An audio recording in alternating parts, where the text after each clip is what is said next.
Bonjour, c'est Pascaline Nogrette, hypnothérapeute à Bordeaux. Je vous fais une vidéo aujourd'hui sur plein de choses, une petite vidéo imprévue sur les blessures, les métiers, enfin les questionnements que j'ai pendant l'anamnèse, entre autres les métiers. Donc je voulais d'abord dire merci aux 100 premiers abonnés, ça fait plaisir, même si 100 c'est pas beaucoup, mais moi je suis très très contente qu'il y ait 100 personnes qui me fassent confiance et qui aiment regarder les vidéos que je fais. Donc n'hésitez pas, partagez-les et puis continuez à mettre des petits pouces pour montrer que je continue dans cette voilà. Donc aujourd'hui, je voulais vous parler des blessures à travers les métiers. La blessure, qu'est-ce que c'est? Je ne sais pas si je vous en ai déjà parlé. C'est des choses qu'on a en nous en fait et qu'on a enregistrées depuis la petite enfance, souvent enfance, petite enfance. Et ces blessures-là, elles viennent en fait s'enregistrer par l'intermédiaire de notre inconscient en fonction de ce qu'on a vécu enfant comme peur, comme angoisse, comme humiliation, comme voilà, tout ce qui se passe dans la petite enfance. Votre cerveau émotionnel, en fait, il se construit à partir de toutes ces perceptions-là, qui parfois sont fausses parce que l'enfant a un cerveau qui est immature, qui est en croissance. Donc parfois ces perceptions sont fausses, elles sont erronées, elles sont un peu décalées. Parfois elles sont vraies parce qu'effectivement il y a eu des paroles, il y a eu des gestes malheureux qui font qu'effectivement il y a une blessure qui s'est installée comme une fracture à l'intérieur de soi, où émotionnellement on a été touché et on sera plus jamais pareil. Et cette blessure-là, quand on la porte en soi, on a tous une blessure principale, il y en a plusieurs, il y a l'abandon, le rejet, l'humiliation, plein d'autres. Et quand on porte cette blessure en soi, en fait, euh, ça se cristallise en fait pendant l'enfance. En fait, la croissance du cerveau émotionnel, c'est pendant l'enfance. Une fois que l'enfance est terminée, ben, la croissance du cerveau émotionnel aussi, avec toutes ses afférences, toutes ses émotions, toutes ses peines, ses joies, et tout ça, c'est entrer dans la boîte. Et ensuite, bah, on part avec ça pour toute la vie en fait. Vous avez vos émotions qui sont en place, vos blessures aussi, qui sont en place et tant qu'on va pas les changer on va pas changer de direction, donc on va pas soigner la blessure, et ben l'inconscient il n'a pas trop de raison de changer puisque c'était son mode de survie en fait, ce comportement-là, comportement qui est lié à des émotions. Il est en mode survie l'inconscient, donc il a aucune raison de changer de cap. Donc ce qui est intéressant, c'est que les blessures, moi je cherche, hein, je suis un peu un détective quand je reçois les gens en consultation. Euh, on cherche un petit peu, mais pourquoi vous avez ce comportement-là? Pourquoi est-ce qu'il vous convient pas? Depuis quand il est en place? Et souvent il est en place depuis l'enfance. Et s'il est en place depuis l'adolescence ou la période jeune adulte, ben des fois il faut aller gratter un petit peu pendant l'enfance parce que c'est quand même, ça trouve quand même sa source au niveau de l'enfance. Et puis après, ça se rejoue à l'adolescence, à l'âge adulte, jusqu'à ce qu'on en ait marre et qu'on vienne voir un hypnothérapeute pour aller redresser la barre et choisir ce qu'on a vraiment envie, le comportement qu'on souhaite. Donc pour ça, il faut aller soigner la blessure. La blessure, ce que je dis souvent en conférence, c'est qu'elle s'organise en trois pôles. Donc deux pôles négatifs, on rejoue, on refoule. Donc on rejoue, on est soi-même acteur de l'émotion qu'on a vécue. Et on refoule, c'est l'inverse, c'est-à-dire qu'on subit. On subit l'émotion. Ou c'est l'inverse, enfin peu importe. Il y en a un qui est victime, qui devient bourreau. Et puis la troisième facette, c'est la sublimation, c'est-à-dire qu'on partage son vécu et sa blessure au service des autres, un peu pour que ça n'arrive pas aux autres, en fait, comme si on avait compris qu'il y avait un réel besoin et qu'il n'a pas été satisfait pour nous, et donc on l'offre aux autres. Je parle souvent aussi de Thierry Beccaro que j'ai vu sur une vidéo de Brut où il dit qu'il est sur l'UNICEF depuis peu, qu'il participe ou qu'il est parrain et qu'effectivement il dit qu'il a lui-même été maltraité toute son enfance par son père jusqu'à l'âge de 17 ans, maltraité physiquement, qu'il a fait beaucoup de psychanalyse pendant 10 ans je crois pour sortir de cette dépression et de ce mal-être, et que en tout cas aujourd'hui il témoigne et qu'il s'engage pour l'UNICEF, pour voilà, parrainer des enfants, protéger des enfants dans le monde entier. Et donc là c'est la part sublimation. La part sublimation c'est voilà, j'ai souffert physiquement de ne pas avoir une enfance normale, de ne pas avoir été bercée dans de la tendresse, de l'amour, de l'affection, et j'offre au monde en fait tout ce que moi je n'ai pas eu. Sauf que le reste, le refoulement et le fait de rejouer sont toujours là et, et physiquement ça se voyait que ça allait pas pour Thierry Beccaro, même s'il sublime à merveille et même si voilà, la sublimation c'est quelque chose de vraiment positif, donc quand on arrive à sublimer ses blessures, c'est chouette. Si en plus on peut soigner sa blessure, ça peut être bien aussi. Donc voilà ce que je voulais vous dire sur les blessures. En fait, comment dire, on les exprime sur ces trois facettes-là. C'est-à-dire qu'on rejoue, on refoule et on sublime dans différents aspects de notre vie, que ce soit amical, intime, avec ses parents, professionnellement. Donc il y a un endroit où vous serez euh, en train de rejouer.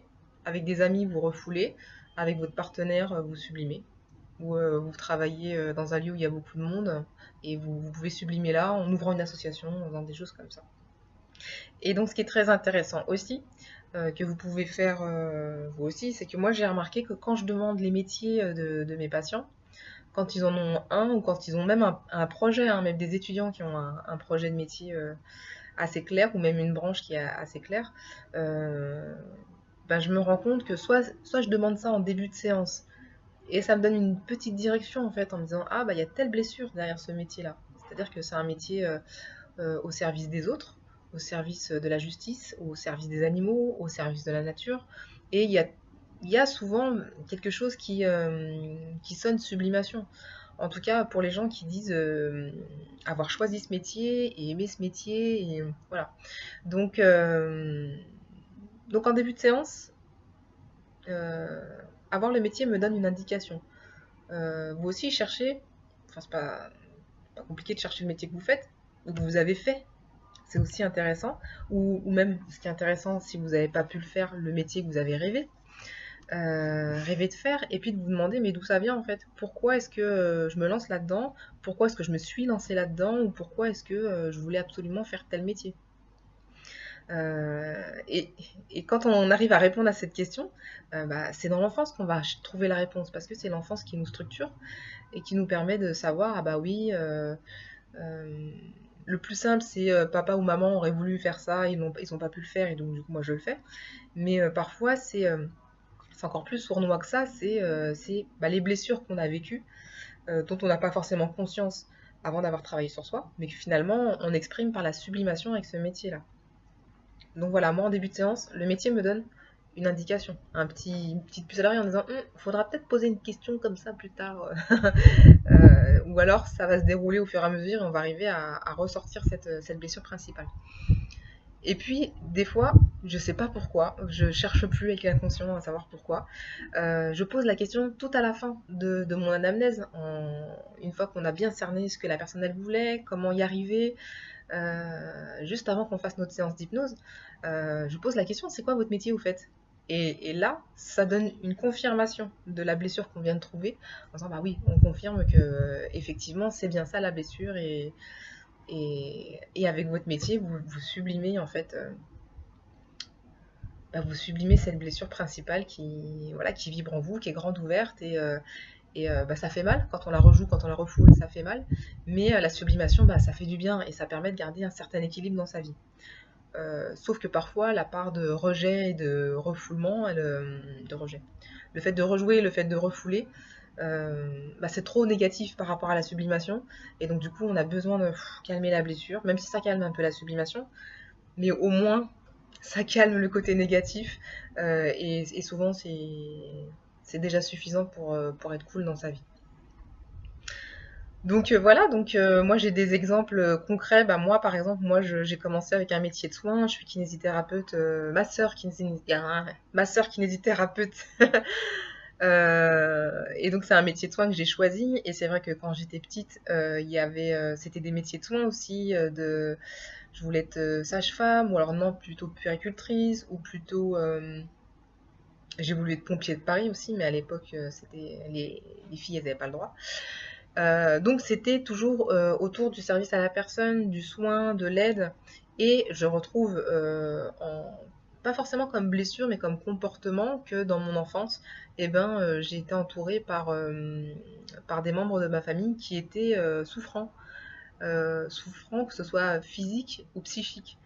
Et c'est ce que je retrouve dans mes patients aussi. J'ai des patients qui sont médecins, infirmiers, aides-soignants, ambulanciers, et on retrouve ça. C'est qu'il y avait quelqu'un qui était souffrant ou qui avait besoin d'aide ou qui avait besoin d'être rassuré. Ou, en tout cas, c'est vraiment d'humain à humain que ça s'est joué, en tout cas dans l'enfance.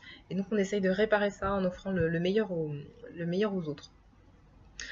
Après, il y a les métiers aussi de la justice. Les métiers de la justice, c'est important aussi parce que ça peut vibrer sur une blessure d'injustice qui a été vécue dans l'enfance. Euh, il y a les métiers de la police où c'est pour faire régner l'ordre. Est-ce que enfant c'était complètement le bazar chez vous? Est-ce que vous êtes senti en danger? Vous êtes senti pas protégé? Euh, c'est très intéressant. Après, qu'est-ce qu'il y a? Il y a les métiers de soins aux animaux, par exemple. Qu'est-ce que vous avez vécu de fort avec des animaux?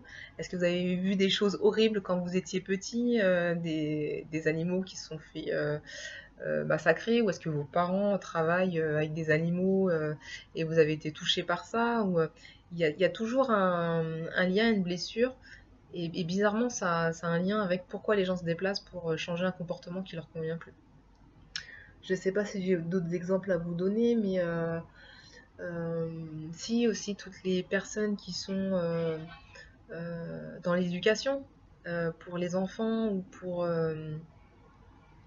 dans les crèches aussi, qui travaillent dans des crèches avec des enfants, qui apportent du soin dans les crèches. Les soins dans les crèches, j'ai déjà retrouvé des gens qui avaient souffert de maltraitance infantile mais très précoce.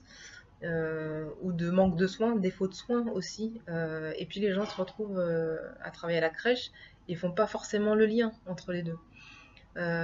Pour les gens qui éduquent les enfants, les instits, les profs, bah il y a, la personne se reconnaîtra très bien si elle regarde mes vidéos. Euh, mais c'est la parole, pouvoir donner la parole aux enfants, leur permettre de s'exprimer, de s'élever, d'apprendre, de remettre en question la parole de l'adulte sur ce que l'adulte leur apprend, leur inculque. Donc il y a toujours une problématique interne et familiale initiale, et voilà, et je trouve ça juste hyper intéressant. Ça peut être chouette aussi quand on recherche à se réorienter dans un autre métier.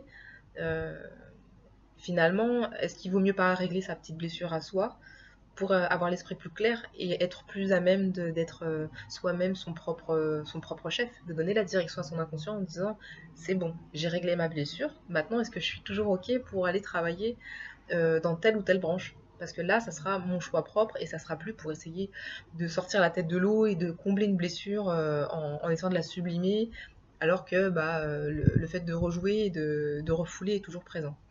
Donc comme ça, on fait les choses au clair, on change de métier, mais on a soigné sa blessure et on sait que ce qu'on va choisir, c'est en son âme et conscience ce qui est bon pour soi. Voilà.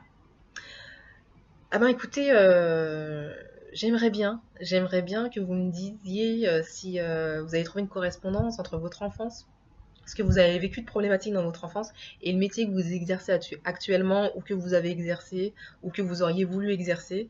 Euh, Ça serait vraiment super intéressant. Voilà, bah, je vous dis à très très bientôt. Je vous souhaite une bonne journée et puis n'hésitez pas à mettre des petits pouces pour montrer que ça vous a plu cette petite vidéo, à vous abonner, à partager, ça fera toujours plaisir. Voilà. Je vous souhaite une bonne après-midi. Ciao ciao.